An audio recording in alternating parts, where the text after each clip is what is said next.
Hey everybody, this is Morgan J. Ingram here with another SDR Chronicle, bringing in a special guest, Natasha, who has been in sales development for a while, and she really wanted to come on the show to share her expertise as an SDR and also sales development leaderships. And we're going to talk about today her being a woman in sales development and how she has been a leader in that aspect and the different type of things that she deals with on her perspective. So without any further ado, I'm going to let Natasha introduce herself as we go further into the questions of the show today. Yeah. Hey, everyone. How's it going? Natasha Sekkat. I'm currently at Click Software, which is based in Burlington, Massachusetts. We sell field service management software. I'm all of 3 weeks in on the job, so definitely having a good time so far. My role is Vice President of Demand Generation, which is a first for me. My heritage is really more inside sales, sales development. As part of this role, I'm running global field marketing in addition to the sales development group and sales enablement. So it's really interesting actually to have the entire top of funnel be under my purview. So we're able to get creative and have different trade-offs in how we're managing our time and our resources. Prior to being here, I was at VM Turbonomic, and had over 100 SDRs reporting into me when I first started, and really, tried to build out a best-in-class sales development organization with training and career paths and all of that good stuff. And then the prior 12 years, I was at EMC Corporation, so the more data storage, backup, virtualization, and actually started my sales career as an SDR. We called them sales associates. I was in the third class of people being hired, and really kind of saw that organization get built from the ground up. So, unfortunately for me, it's been 15 years, which is just crazy to even talk about. But I was joking with Morgan earlier that, I feel so old sometimes, but I think a lot of the lessons that I learned at the beginning of my career still stand. And I'm just really happy to be here on SDR Chronicles. Awesome. Thanks so much for the awesome intro there. And let's kind of go into the first question. What was it like being your first role as sales associate, being a woman, and what did you see that was different, and what did you see that actually helped you? Yeah. So like I said, I was the third class when EMC was sort of rebooting that program, and there had been one woman who was in the first class, but she had worked at EMC for a while and was sort of part of the family. She had relatives who worked there. So, I was really the first one coming in from the outside with no connections. No one's going to be doing me any favors. I had to kind of figure it out on my own. And at the time, I was the only woman in about 25 or so sales associates, which, in and of itself is a challenge because you're different right off the bat. And the guys are talking about sports, and I love myself a good football game every now and then, but that's not really my thing. So it was tough just from even a day-to-day perspective, having people who I could talk to and understand kind of how I'm thinking about life and how I'm going about it. So part of it, I think, really was just resilience, as basic as that of, okay, I'm going to stand out and try to build myself a career. In terms of the work, what I always kind of come back to, and a lot of advice I've given other women in the SDR role, is you can look at it as being a woman and being really a minority amongst the groups as a liability, or you can look at it as a benefit, and as a plus. And so what I really kind of came to was, well, look, I'm very memorable because by definition, I'm the only one. So people are going to remember, even if they don't know my name, they'll know, yeah, that's the girl that's in the program. So I just use it as an opportunity to shine and push the envelope on not just the job and the cold calling and appointment setting, but also learning, so I out hustled my peers to make sure that I got highest grades on all of the tests we were going through, that I was, extra prepared every time we did role plays, and, in addition, got creative about how I was approaching my territory and began working with partners to help walk me into accounts. Because my first territory was New York City, and that was really tough. At that time, it had really been kind of razed to the ground by the prior sales reps. Right. So there wasn't a ton of opportunity. And I, again, kind of that hustle. I had to really, really hustle to get my name out there and shine, internally. From an external perspective, selling in IT, right? Not a lot of women are calling into prospects. So right. It's a different kind of industry. Totally different, So from that perspective, it definitely was an advantage because I'm not the random guy of 100 guys that are calling IT directors or, VPs or CIOs every day. So, but you're memorable from the standpoint of if you leave a really bad voicemail or if you make a bad impression, they're not going to soon forget you. So, I think really the theme was kind of making sure that I was always on my game, that every single day, like from the moment I set foot into the office till I left, I just had to make sure that I was outpacing the rest of the group. Yeah, and I love how you kind of broke down that the disadvantages was your advantages. I think that overall that's a big thing for, women and minorities in general. Like that can use your advantage and don't use that as a disadvantage. So Yeah. I'd like to know your thought process on, can the grind and the hustle in itself, is that something that you always had and you kind of just saw that you could actually accelerate that because you were disadvantaged? Or is that something that that once you're put in that situation, do you believe that you just learn it because you're in that situation? Yeah, so it's almost a little bit, I think your question is kind of like nature versus nurture a little bit, right? So I think probably it's a little bit of both, right? I think naturally my entire life, I've been the one that's pushing the envelope and, doing, want a type personality and wanting to be the best. So definitely I came into it with that mindset. And in fact, in my interview, I was told, every single day there's going to be a stack rank. And if you're not at the top of the list, you're gone. So I knew going into the role that the stakes were really high. But I think knowing that, not necessarily that there was a target on my back, I wouldn't categorize it that way at all, but knowing that I was different, I think gave me that further pressure to hone my skills, and not be relaxed and such. The other thing I've noticed over time is that for typically SDRs that are coming straight out of school, that 4 to 6 month mark is usually where people hit the wall. And it's you're just, the coolness is kind of, you're done, you're over it. And you start to get frustrated and start to think about what the next steps are. And so I think that was the piece too, where I had to get really smart when I hit that wall about how am I going to either double down on what I'm doing or try to translate it into something different. And so for me, it actually wasn't a female-male thing, but I speak French fluently. I've spent some time traveling internationally and working internationally. And so for me, I knew that there was an opportunity in Canada where we weren't cold calling into Canada at all. And so that sort of like pressed the reset button for myself as an SDR by launching our activity into Canada and kind of mixed it up a little bit.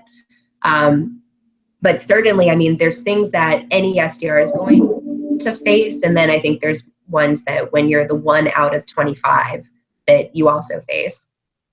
Yeah, and so kind of talk about the focus of that, right? So how can you focus as a woman when you're the only woman on the team and actually still hit your objectives? Mm-hmm. Yeah. I mean, I think you just kind of have to do it, right? I mean, I wouldn't say, I mean, the environment definitely was a positive environment. So I've seen environments where, it's kind of toxic and, if you're not exactly the mold, you can't help but feel left out when people leave for lunch and you're the one that's left sitting there. And, so I see that. So when I was going through the ranks, I did not experience that at all. I wouldn't say it was overly inclusive, but it wasn't something where if I raised my hand and said like, hey, let's do this, or, here's an idea, let's work on this together. There definitely was receptivity to it. I guess I'd answer it maybe a different way. So my last company, I made a concerted effort over the course of the year and a half that I was there to really hire women into SDR roles. And once there, I really worked hard to give them that additional mentorship and guidance and sort of the things that you won't read about necessarily in books that I felt helped me to be successful. And so one of the things I talked about was, again, sort of this double-edged sword thing is you don't want to have the girls only hang out with girls. So if you're a woman and literally every break, every lunch, everything, right, you're the women, it's bad, and people talk about it. It seems cliquish. And unfortunately, that's just sort of the human nature element that sneaks into the work. So, my advice to them always was, don't not hang out, but hang out on your personal time. Like when you're at work, focus on who's in sales leadership that you should be connecting to. And I think, heritage is, you're a woman, oh, here's a woman mentor. No, like, you're a person, here's a person mentor, and maybe it's a woman, maybe it's a man, but you don't want to sort of pigeonhole yourself into that minority, like into that exception. And so that was what I spent a lot of time. So I think for me, having gone through it, to your question around focus, I think I actually found it easier to focus because there weren't other women there for me to get caught up in, oh, I'm the girl, like, let me hang out with the girls and talk about shoes and shopping and, all of that stuff. So you're saying your focus was because there were no distractions in the first place? Yes, exactly. Yep. There was no way, like, the risk for me actually was when I would go out into territory and hang out with the sales reps that I was supporting and stuff, where, who were the women at that time. And a lot of them were your district admins, your coordinators. And so, for me, it was sort of like, how do I position myself as a leader in the organization, versus naturally you would see another woman and you're like, oh, I want to hang out with her and right. She gets me. And so I found myself having to almost build those walls in order to keep the focus, if that makes sense. That does make sense. And as you went into the transition of leadership, now how are you leading those people who may not be women, right? Like, how do you still instill that leadership and actually basically have that loyalty and have that respect that you would want from the people that you are leading? Yeah. So, I mean, I really think that leadership comes back to there's the tangibles and there's the intangibles. But if you're, nasty and you lack empathy and all of the emotional intelligence that's been getting a lot of press over the last few years, it doesn't matter if you're black, white, brown, woman, male, transgender, none of that matters. It's the fact that you lack empathy and you have no emotional intelligence for people to buy into you. So for me, I really have just focused on being the best leader that I can be, with the hope, I guess, that people will follow me because they know that I'm vested in their success. Because I lead by example, because I, roll up my sleeves and I get in the trenches with them when they need support and help. And, I keep my promises and I, do what I say I'm going to do. So for me, I've really more focused, again, kind of, I'm not sure actually ever, and I have had some executive coaching over the years, I'm not sure that I've ever really thought about leadership in gender terms. It's in terms of the people I'm leading, I mean, Of course. I'm not sure that that's ever come up. Certainly it's tough, right? Like my last company that still was predominantly, male, it's tough. I'm now a mom of 3 little kids and, my life sort of revolves around, first words and, funny things that they say. And so, hanging out with a 22 and 23-year-old, bar hopping crowd, like I'm not there anymore. But I think, you know, it really was around finding things in common, you know, and building those relationships. And that's how you build trust. And ultimately, as a leader, that's how you get people to follow you and buy into the mission. So, you know, I don't think I would say that there was this big disconnect. I didn't force the I'm older than you, I know better than you, you know, I'm in a different place thing. But I also didn't force the I'm so cool, I'm just like you vibe either. You know, I think it's being authentic and people know whether you actually care about them or not. Yeah, and I love everything you kind of tied up there, because I think that a lot of people try to be like, oh, buddy guy, and that's not you. Yeah, And I think a lot of people are like, I'm older than you, and like that's still not them. So can yeah, you talk exactly. about like how I actually don't think this can be taught, or this is just you got to just be this way. But how do you become like authentic? Like, is that like how do you become that and still lead? And also like Yeah, if you don't have empathy, how does that affect your organization as a leader? yeah, yeah. So I don't know if I totally agree. I think you can be taught, or at least you can learn the lessons that force you to be more empathetic, if that makes sense. Okay. When I was in my first management job, I will come straight out and say I was not that good. I was really young. I had been, as we kind of talked about before, I was very, very successful in the roles that I had had up until that point, very organized, very like, if you do A and B, you know, these are the results. And so what I really lacked in that first management role was empathy. I really lacked the understanding that there are different ways of being successful, that not everybody sees things the same way that I see them, you know, kind of back to that being authentic, that what works for me, maybe it will work for you, but maybe it won't. You know, and there's no, in sales, that's actually what I love about sales, is that there's no one way of doing it, you know, and there's not even one successful thing that will 100% be successful, you know, so Of course. there's really not a lot of like pure silver bullets. So my first job was, you know, my first management job, I was managing quota carriers, and, you know, I was strict and I expected a lot and we produced, but I wouldn't say that looking back, I'm really proud of that experience and proud of the team that I had built.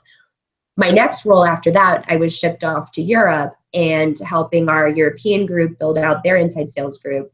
And there I had absolutely no ownership of anything. So nobody reported to me. There was like no rule book or guidebook of how I was supposed to be or how I wasn't. And I had gotten some advice from people that I respected before I went over, and they said, look, at the end of the day, you really just need to make friends. And if you focus on making friends, the rest will come, because people Right. will share with you the reality of what's happening. You know, when you have ideas of things that you need to improve, people will listen to you because they're your friends and they understand that you have their best interests at heart.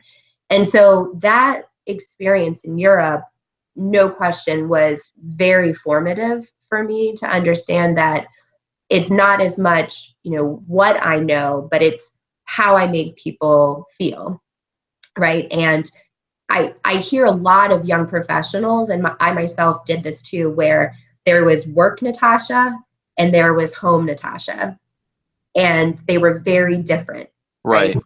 Work Natasha was work Natasha, and, you know, it was the results and it was the approach, and I'm very serious because I want to be an executive one day, and, you know, and that was how I was, and I kind of put on who I thought I needed to be at work. And so that experience in Europe really taught me that no, there, you know, you're one person, for better or Yeah. for worse. There's only one of you.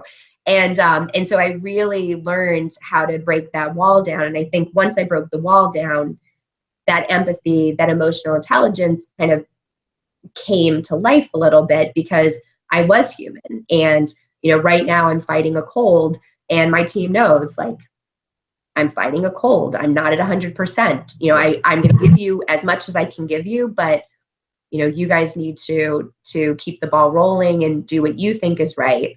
And by the way, next time you're sick, I'm going to do the same thing with you. Right. Yeah. So I think that's really big, because I think that if you yourself are authentic and you don't try to split, and I've been super fortunate enough to have a lot of self-awareness, being 24 at the current age I'm at right now, and just understanding that like I'm the same person, like it's crazy yeah. because a lot of people are like, oh, like you're the same person in the video. And it's like, yeah, Yeah. like it doesn't Yeah. change. Like No, that's right. the Exactly. same exact person. And, Yeah. whether I'm in work or not. And I think that the biggest thing why a lot of leaders should feel that same way is because that is going to rub off on your team, right? So if you're Mhm. authentic across the board, your team will be with you, and that's Yeah. really how you're going to be able to grow and actually lead. So Yeah. with that, do you feel like that kind of I think this has kind of helped me gain awareness, like reading more books like about leadership. Did that help you learn a little bit more about yourself as you led? Yeah, yeah. So I should have mentioned that too. So I did my my MBA at Boston College part time while I was working at EMC, and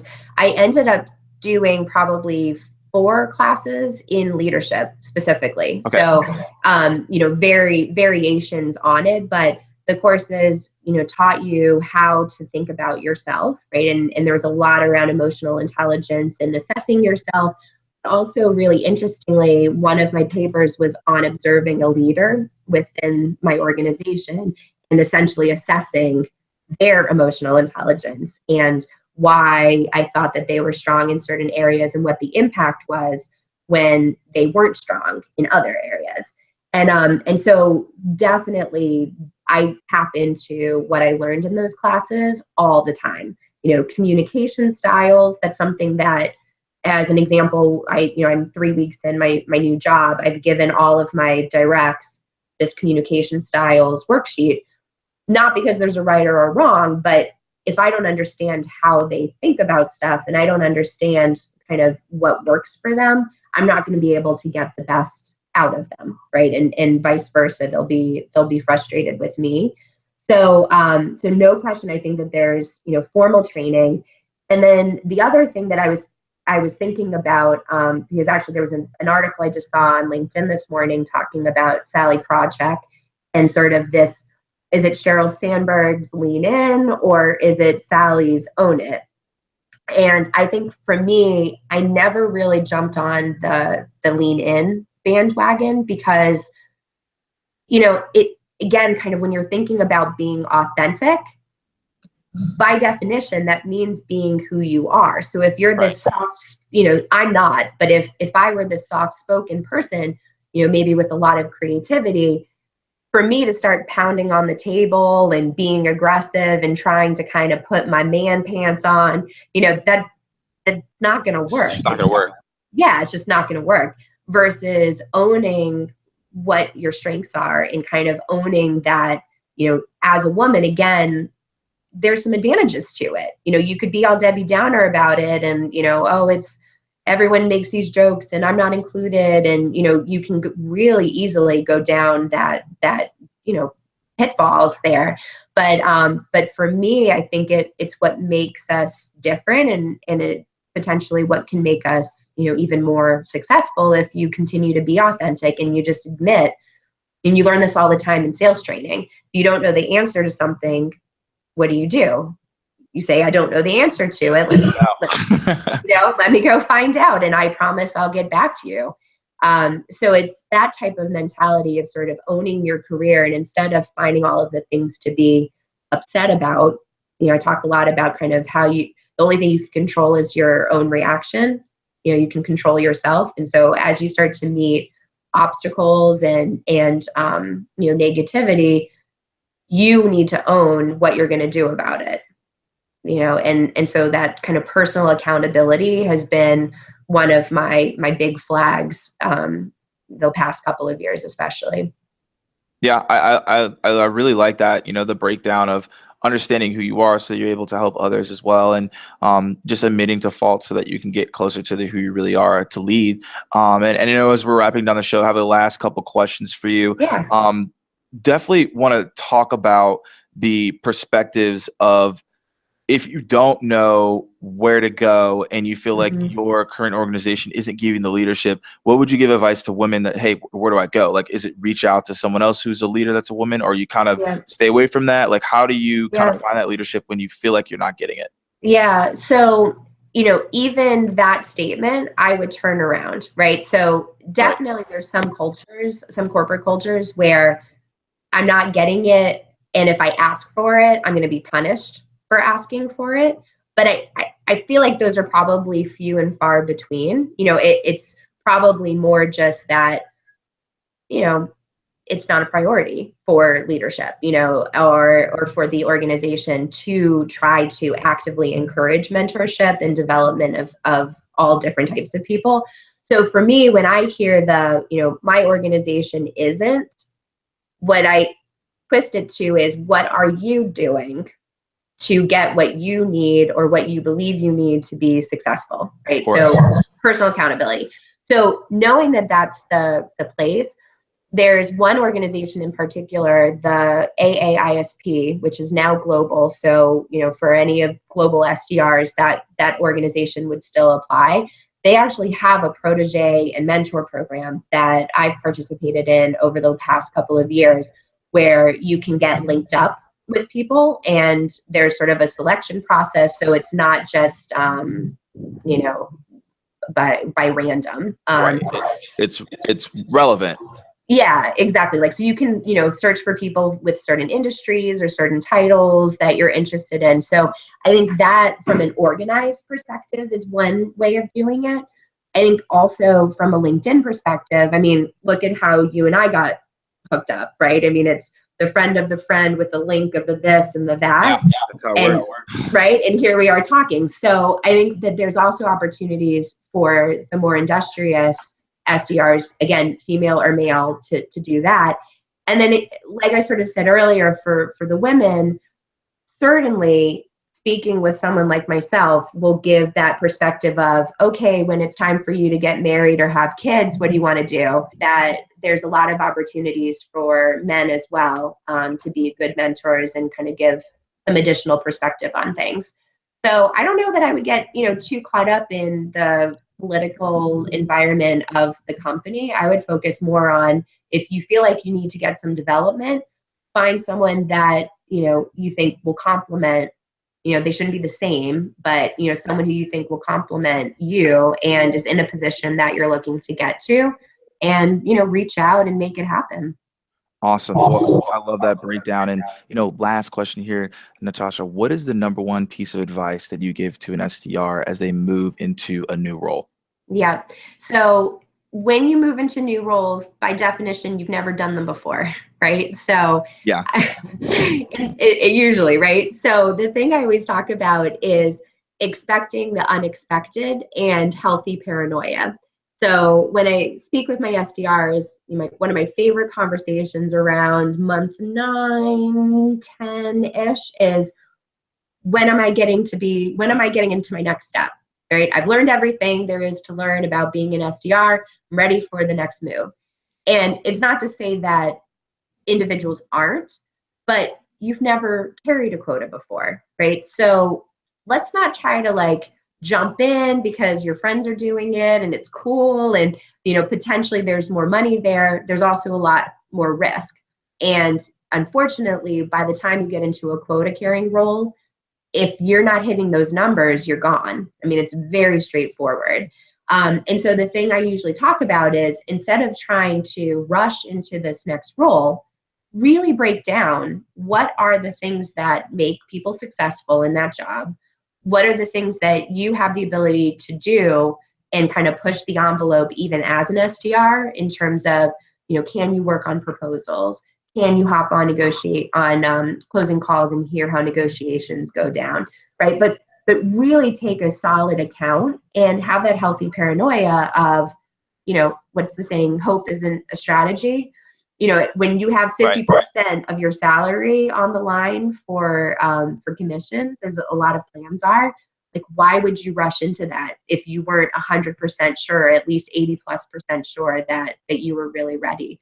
So my advice usually is, take your time. Your career is a marathon, not a sprint. If you're in your young 20s, you'll be doing this probably for 30 to 40 years. So take the time that you need to really make sure you're going to be set up for success.